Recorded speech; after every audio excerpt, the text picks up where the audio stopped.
Konnichiwa and welcome everybody back to Chrono Reviews. It's time for another Mattel Jurassic World toy review, and this time it's the Mega Dual Attack Quetzalcoatlus. I got this as a gift from a friend, so I promised to review it as well, and as I always do, I usually review the new figures I get, so here it is, the Quetzalcoatlus, and it have these nice colors as usual with the Dino Rivals packaging. And you can see the dinosaur itself. Now, correction, not a dinosaur, it's a pterosaur. But it's a very big pterosaur. So we'll see how this compares to the pterodactyls, the pteranodons. And it have a dual functions, just like the other dual action tags. So I will get to that when I opened it up. And on the back there is a picture of the Quetzalcoatlus itself. And there's the Suchomimus Stegosaurus Mega Dual Attack as well, and it have the Jurassic Facts app stamp and stat card, and it shows that it can bite. There it's an example, it bites on a concavinator there. And here is the Quetzalcoatlus opened up from the box, and let's go straight into it and show the Jurassic Facts app stamp down here.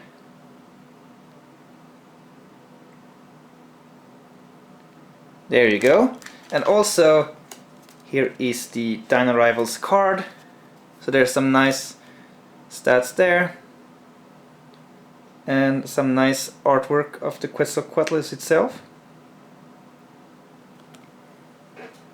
And as for the figure itself, the articulation of it is actually, you can unfold and fold the wings. And the neck is not articulated in itself, but it is an action feature. But as an unusual feature, well, except for the Dimorphodon, this one actually have movable legs, and that's nice because it can do at least some variety.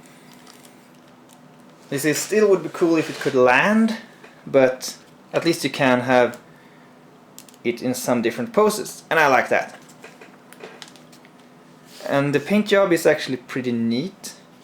Some nice veins here of red in the toned wing color of blue and purple, and also have some texture of thin layer of feathers, like research say that pterosaurs have these days. And there's some nice stripe of blue here and some orange, so it looks colorful and nice. Simple but nice. So for a toy, it's quite nice. It works.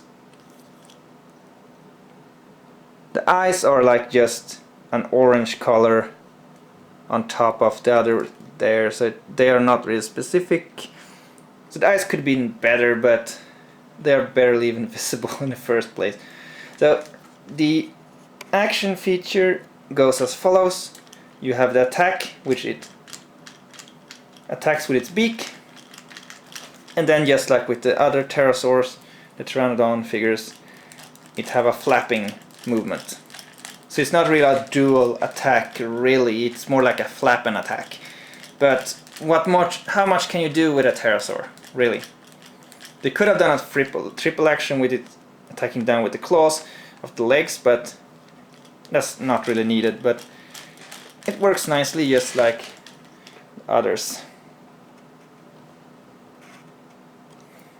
So let's compare the wingspan with the Roarvor's Pteranodon. They are pretty much as wide in the wingspan compartment.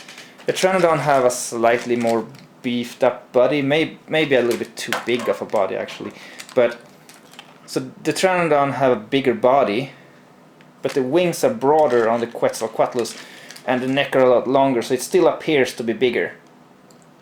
I still have not got myself the Legacy Collection JP3 version of the Pteranodon. It's a bit smaller, so I think it would size a lot better than this. This one is quite oversized, especially compared to the human characters, so I don't really count this one, but it's the only Mattel Pteranodon I have to compare with. But sizing it up together with the Kenner Pteranodon, that works nicely though. I still love the Kenner Pteranodon's wing movements with these loose parts at the ends. And the fact that you can do this. If you fold it like this and move the legs forward, it can stand. Landed. Sort of. I like that with this one. And then we have a smaller one. Here is the Attack Pack Dimorphodon. And it's also small compared to this big one. And that's good. This might be a little bit underwhelming in size for a Quetzalcoatlus in a way, because sort of Quetzalcoatluses are really big. But at least it have a nice decent size anyway. So that's with Mattel Alan Grant. And then there's the Kenner Alan Grant, which is too big compared to Quetzalcoatlus. And then there is of course blue for good measure.